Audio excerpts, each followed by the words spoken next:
शिरीन मेरे साथ है, सीएनबीसी टीवी 18 की मैनेजिंग एडिटर। शिरीन, स्वागत है आपका।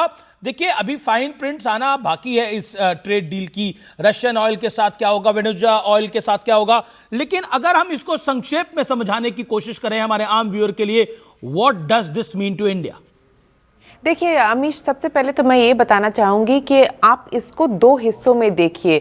This is not the bilateral trade agreement जो कि बात चल रही थी कि ये एक ओमनीबस मेगा डील है, ये वो नहीं है। ये आप कह सकते हैं कि एक फर्स्ट स्टेप है, जैसे यूएस चेंबर ऑफ कॉमर्स ने कहा है, ये एक फर्स्ट स्टेप है एक कॉम्प्रिहेंसिव ट्रेड डील को आगे बढ़ाते हुए। अगर आप हमारी बातचीत सुनेंगे कल जो मैंने की थी कॉमर्स सेक्रेटरी राजेश अग्रवाल के साथ, उन्होंने भी यही कहा था कि जो बीटीए है, बायलैटरल ट्रेड अग्रीमेंट है, वो उसमें टाइम लगेगा, वो एक कॉम्प्लेक्स इशू है। जो आज फिलहाल हुआ है वो रेसिप्रोकल टैरिफ के लिए एक फ्रेमवर्क की अग्रीमेंट हुई है।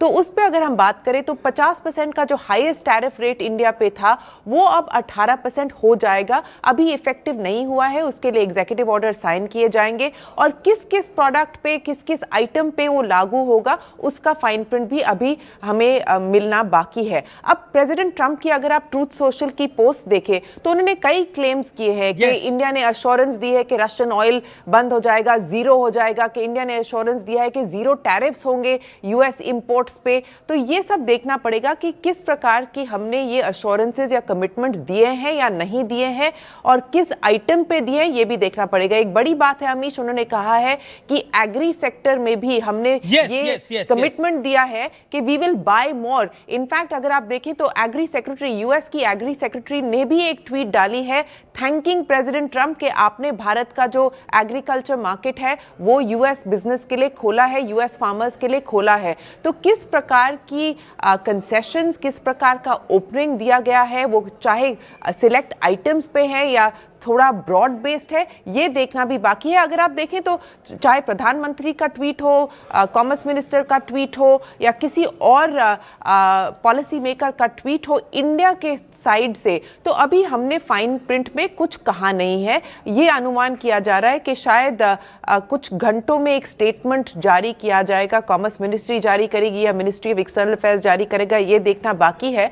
तो ये देखना पड़ेगा कि फिर उसमें हम क्या कहते हैं कि किस प्रकार का अरेंजमेंट है। अब प्रेसिडेंट ट्रंप की अगर आप ट्रूथ सोशल की पोस्ट देखें तो वो कह रहे हैं हमने डिफेंस पे भी कमिटमेंट्स दिए हैं, अश्योरेंसेस दिए हैं कि हम अमेरिका से बाय मोर करेंगे। तो ये सब जो है ये काफी बड़ी क्लेम्स है, लेकिन फाइन प्रिंट क्या कहता है, कितनी क्लेम्स उसमें एग्जीक्यूट होंगी, ये सब फिलहाल देखना बाकी है। निश्चित तौर पर फाइन प्रिंट अभी आया नहीं है, लेकिन जो ट्रुथ सोशल पे प्रेसिडेंट ट्रंप ने बोला उसके कई सारे मायने निकाले जा रहे हैं। लेकिन एस जयशंकर ने बोला कि एक मजबूत आर्थिक रिश्ता हमारी रणनीतिक साझेदारी के लिए सबसे मजबूत नींव है। लेकिन कहीं ना कहीं एक आइस ब्रेक हुई है, जो कहीं ना कहीं एक तरह से भारत और यूएस के संबंधों में एक ब्रेकडाउन आया था, लगता है वो समाप्त हो गया है। अब यहां से कुछ चीजें बेहतर होने की संभावना ज्यादा है। जी अमीश, तो जो हम देख रहे थे कि करीब करीब 9 महीने से एक स्टेलमेट चल रहा था इंडिया और यूएस के बीच में, वो स्टेलमेट आज उसमें एक ब्रेक थ्रू है। तो ये तो बहुत ही इंपॉर्टेंट डेवलपमेंट है कि जिस प्रकार से कहा जा रहा था कि ये इन दो स्ट्रेटेजिक पार्टनर्स के बीच में एक दरार है, दो स्ट्रेटेजिक पार्टनर्स के बीच में एक दूरी है, अब एटलीस्ट वहां पे जो स्टेलमेट है वो खत्म हुआ है। अब इसके ऊपर कितना प्रोग्रेस होगा, किस प्रकार की एक्सेलरेशन होगी, ये सब देखा जाएगा। बट अगर हम देखें तो जब से ही जो नए यूएस एम्बेसडर हैं जो कि ट्रंप के काफ़ी चहीते हैं, ट्रंप के इनर सर्कल के मेंबर हैं, जब से सर्गियो गौर इंडिया में आए हैं उन्होंने काफ़ी टोन और टेनर जो है बदलाव देखा था। वो बार बार कहते रहे, हर एक अपने ट्वीट में कहते रहे कि India is a strategic partner to the US, this is a very important relationship with the US. आते ही वो बम्बई गए, बिजनेस जगत के लोगों से मिले, आरबीआई गवर्नर से मिले, दिल्ली में उन्होंने मिनिस्टर्स और पॉलिसी मेकर से भी मिले थे। तो सर्गियो गौर का इस स्टेलमेट को ब्रेक करने में भी काफी ऐसा माना जा रहा है कि जो यूएस के एम्बेसडर है इंडिया में, उनका एक बहुत बड़ा रोल है। जैसे आपने बोला, he is a part of inner circle of Donald Trump. Sunil Alagh हमारे साथ है। Sunil Alagh, your take on this deal, आपका क्या रिएक्शन है? और जिस तरह से अभी फाइन प्रिंट नहीं आए हैं, ऑपोजिशन भी कई तरह के सवाल खड़े कर रहा है, आपका क्या टेक है? क्या आपको लगता है कि भारत को जो चाहिए था वो मिल गया है, या अभी इंतजार करना चाहिए, संयम रखना चाहिए? देखिए, मेरा तो इतना, Patience जितने रखनी आप बीजेपी की तरफ से जो लोग बोल रहे हैं कि काफी अच्छा हुआ है, लेकिन मैं सोच रहा हूं थोड़ी बहुत हल्के से जरा दिखाना चाहिए हमें, क्योंकि Russia is always in the background. देखिए, रशियन ऑयल हम लोग खरीद रहे थे, अब मोदी जी ने कहा है ट्रम्प को कि मैं रशियन ऑयल कम कर दूंगा, मैं ऑयल नहीं खरीदूंगा, तो कब तक चलेंगी ये, वही देखना है कि आगे कौन सा बड़ापन आएगा। लेकिन जो मोदी जी ने किया है वो काफी अच्छा है, अच्छी बात है। लेकिन मैं सोच रहा हूं कि भाई रशियन ऑयल जो खरीदे, अब प्राइस के ऊपर डिपेंड करेगा ना, आगे जाके देखेंगे। उन्होंने कहा कि रशियन ऑयल कम कर देंगे, मोदी जी ने ये नहीं कहा कि रशियन ऑयल बंद कर देंगे, जी जैसे जी जी दीपक वोरा कुछ ऐड करना चाहते हैं। दीपक वोरा, क्या आपको लगता है कि अभी कूटनीति में भी कई इनसाइड स्कूप्स होने बाकी हैं जो पता लगेगा, जैसे सुनील अलग ने बोला?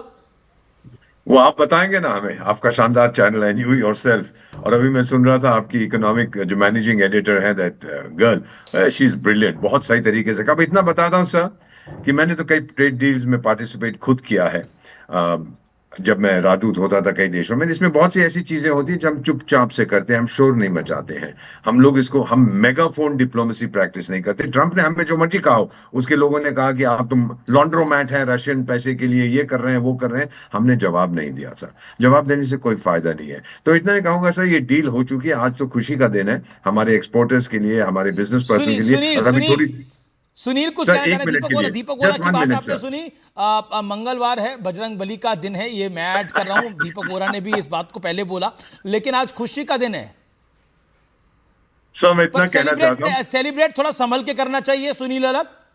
नहीं सर, सर let me देखिए, आप complete, sir, संभल के, बोलना आज तो खुशी का दिन है, लेकिन जो मोदी जी ने किया, मोदी जी चुप रहे हमेशा, जैसे वोरा जी कह रहे हैं ना कि चुप रहे हमेशा, बट जब 50% किया तो 18% किया। मोदी जी ने अब जाके कुछ बोला है, लेकिन उन्होंने कहा कि रशियन ऑयल हम कम कर देंगे। अब कब कम कर देंगे ये नहीं बोला कि कब कर देंगे। आपका वेनेजुएलन ऑयल प्राइस के ऊपर डिपेंड करता है ना। रशियन हमेशा मेरे साथ रहा है, इंडिया के साथ रहा है, अब वो चुप करके देख रहे हैं कि क्या कर रहे हैं। देखिए, चाइना की तरफ तो मोदी जी ट्रंप ने ड्राइव किया है ना, वो पाकिस्तान की तरफ हेलो कर दिया, सऊदी अरेबिया पाकिस्तान के साथ जा रहा है। ओके दीपक वोरा। भाई इतना कहना था सर कि आई एम लीविंग नाउ, क्योंकि मार्केट में मुझे जाके स्टॉक्स खरीदने हैं, क्योंकि स्टॉक्स बड़े जंप कर रहे हैं, कुछ बेचूंगा कुछ खरीदूंगा। फाइनल में इतना ही कहूंगा सर, करोड़ों लोग आपका प्रोग्राम देखते हैं, अलग साहब की हम लोग बहुत इज्जत करते हैं, ही इज आउटस्टैंडिंग। आपसे इतना ही कहना है सर, सारे दर्शक करोड़ों लोग जो आपका प्रोग्राम देखिए, आज खुशी का दिन है। अरे अभी तो पार्टी शुरू हुई है, अभी तो पार्टी शुरू हुई है। एंड सुनील अलग, and this nation trust Modi को ट्रस्ट करते हैं ये देश भी। क्या आपको लगता है कि मोदी पर भरोसा है? जी एकदम है। देखिए, नहीं, हमारा तो भरोसा पूरी तरह है, ये नहीं कि सुनील अलग मोदी कह के रहे हैं ऊपर कि भरोसा नहीं उनका है। भी भरोसा है। Okay mister right. But Trump के हर 2-3 महीने में चेंज करेंगे वो। हाँ, वो तो है, ट्रम्प तो बदलते ही रहते हैं, लेकिन आज तो दोनों को क्रेडिट है। ओके अमेश जी, मैं